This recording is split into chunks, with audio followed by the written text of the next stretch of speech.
భారీగా బీరపాదండి, బీరకాయలు. సో బీరకాయలు ఇక్కడ ఒకటి అక్కడ ఒకటి ఉంది, ఇంకా లోపలికి ఒకటి ఉంది. చాలా స్ట్రాంగ్ వచ్చాయండి.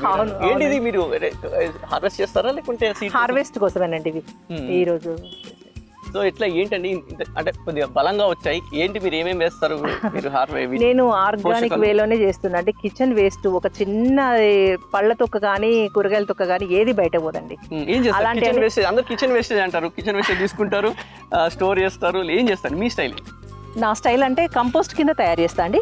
ఇదిగో చూడండి, ఇలాంటి టబ్బు, ఇలాంటి హోల్స్ బాగా చేసుకుని, అంటే ఎక్కువ హోల్స్ వేసుకుని ఇందులో నేను అడిగే కిచెన్ వేస్ట్, అంటే ఇప్పుడు మనం వంకాయలు, బీరకాయలు, బెండకాయలు ఏది వండినా కూడా వేస్ట్ అనేది ఉంటుంది కదా, ఆ వేస్ట్ని తీసుకొచ్చి ఇందులో లోపల వేసిస్తా. వేసి పైన ఒక గుప్పెడు మట్టి వేస్తా అండి. రోజు వాటర్ పట్టినప్పుడు ఇందులో పట్టినప్పుడు ఆ వాటర్ వాటి ప్రోటీన్స్ అంతా నేను నా మొక్కలకి పోతుంది. దానివల్ల డెవలప్ ఉంటుంది.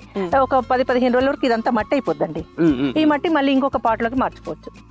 అలా ఒక్కొక్క మొక్కకి ఒక్కొక్క రోజు నేను తీసుకొచ్చి వేసుకుంటాను. అంటే కిచెన్ వేస్ట్ అంటే ఏమేమి వేసుకోవచ్చు? పర్టికులర్ గివ్ వే అని ఉంటుంది, ఏదైనా వేసుకోవచ్చు. వెజ్ ఏదైనా సరేనండి, వెజ్ ఏదైనా సరే. టీ డస్ట్ దగ్గర నుండి టమాటా ముక్కలు, ఆనియన్ పీల్స్, అరటిపళ్ళు తొక్కలు, పిల్లలు ఉన్నారు కదా అరటిపళ్ళు తొక్కలు, కొన్ని యాపిల్ కట్ చేసుకుంటారు, 2 ముక్కలు తింటారు, 2 ముక్కలు పక్కన పడేస్తారు. అలాంటిది ఏది వేస్ట్ కాదు మనకి. పప్పాయ తొక్కలు, సోరకాయ, బీరకాయ, ఇలాంటి ప్రతి ఒక్కటి అండి వేసుకోవచ్చు. సో ఆనియన్ పీల్స్ కూడా వేసుకోవచ్చు. చాలా బెటర్, అది చాలా మంచిది కూడా. సో అలాగే ఇప్పుడు మీరు ఆనియన్ పీల్స్ ఇవన్నీ వేసి ఇలా వేసేయడం వల్ల పైన కొంత మట్టి వేయడం వల్ల ఏదైతే పురుగులు గిరుగులు రాకుండా ఉంటుంది. మనకి చూడడానికి కూడా కొంచెం నీట్గా అనిపిస్తుంది. ప్లస్ ఇలాంటి పెస్ట్ రాకుండా ఉంటుంది.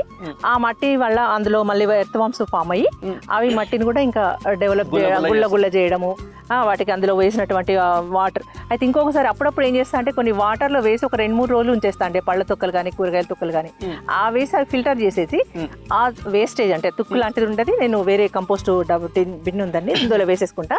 ఆ వాటర్ ఇంకొక 2-3 లీటర్ల వాటర్ డెల్యూట్ చేసుకుని మిగతా మొక్కలన్నిటి తీసుకుంటా. దాంట్లో బెల్లం ఏమన్నా వేస్తారా?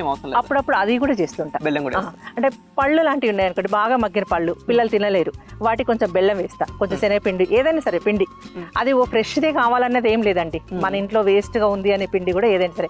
అంటే 2 బద్దలుగా ఉన్నటువంటి పిండి కావాలంటే, అంటే ఇప్పుడు పప్పులు పెసరపప్పు, శనగపప్పు, కందిపప్పు ఇలాంటివన్నీ 2 బద్దలుగా ఉంటాయి. అదే జొన్నలు ఇవి కాదు, ఇలాంటి వాటికి కలిపి వేస్తుంటే ఎర్త్ వామ్స్ కి చాలా ఇష్టం అది. ఆ బెల్లం కలిపి వేస్తుంటే ఆ ఎర్త్ వామ్స్ డెవలప్ అయినాయి అనుకోండి, మన మట్టి ఆటోమేటిక్గా దానికి వచ్చే బలము, ప్రోటీన్స్ అన్ని అందుతుంటాయి కదా. ఇంకోటి టీ డస్ట్ అన్నారు, అది ఎట్లా వేస్తారు? అంటే అది ఇప్పుడు డైరెక్ట్ వేసేస్తారా, కడుగుతారా లేకుంటే? కొంచెం కడిగితే బెటర్ అండి, ఎందుకంటే అలాగే వేస్తే చీమలు స్వీట్నెస్ ఉంటుంది కదా. కాకపోతే మేమంతా ఎక్కువ స్వీట్ తినము, అయినా కూడా కడిగి కొంచెం ఆరబెట్టేసి అలా వేయడం. కొన్ని మొక్కలకి డైరెక్ట్ కూడా వేసేస్తా అండి. అంటే ఏం పర్వాలేదు అనుకునే వాటికి, కొన్ని రోజ్ ఫ్లవర్స్ అలాంటివి ఉంటాయి కదా, అలాంటి వాటికి డైరెక్ట్. అంటే నేను డయాబెటిక్ని, ఎక్కువ టీ తాగేది నేనే, అందులో షుగర్ ఏమి ఉండదు, అలాంటప్పుడు వేసేస్తాను. సో అంటే కొద్దిగా పాలును షుగర్ అంటే కొంతమంది షుగర్ కలుపుకుంటారు కాబట్టి కడిగేసి ఎండబెట్టి అది డైరెక్ట్ వేసేయడం అంతే. ఎండి మట్టిలో కలుపుకోవడం అంతే. కొంచెం మనం పక్కన పెట్టేస్తే అదే ఆరుతుంది కదండి. ఒక వర్షాకాలం అయితేనే ఆరడానికి కొంచెం కష్టంగానే, మామూలుగా అయితే ఆరుతుంది కదా.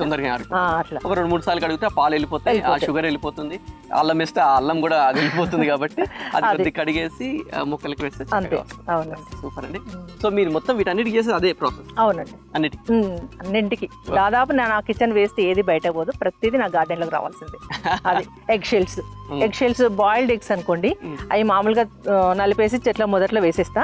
మామూలుగా మనం కర్రీ చేసుకోవడం, ఆమ్లెట్ చేసుకోవడం అలాంటివి ఉంటాయి కదా, అవి ఏంటంటే డ్రై చేసుకుని పొడి చేసుకొని మొక్కలు నాటినప్పుడు వేసుకోవడం, లేదంటే అప్పుడప్పుడు ఒక గుప్పెడు, ఒక స్పూన్ అట్లా ఒక్కొక్క మొక్కకి మనం మొక్క సైజుని బట్టి వేసుకుంటూ వెళ్ళిపోతాం. సో మొదట్లో బలం చాలా బలం అట్లా. అది సో మంచి ఐడియాస్ చెప్తున్నారు, ఫాలో అవ్వండి ఇవన్నీ. సో ఇలా స్ట్రాంగ్ గా రావాలంటే ఇవన్నీ ఫాలో కావాలి మీరు. ½ కేజీ పైన ఉందండి ఒక బీరకాయ, మొన్న నేను తీసాను, ½ కేజీ పైనే వచ్చింది.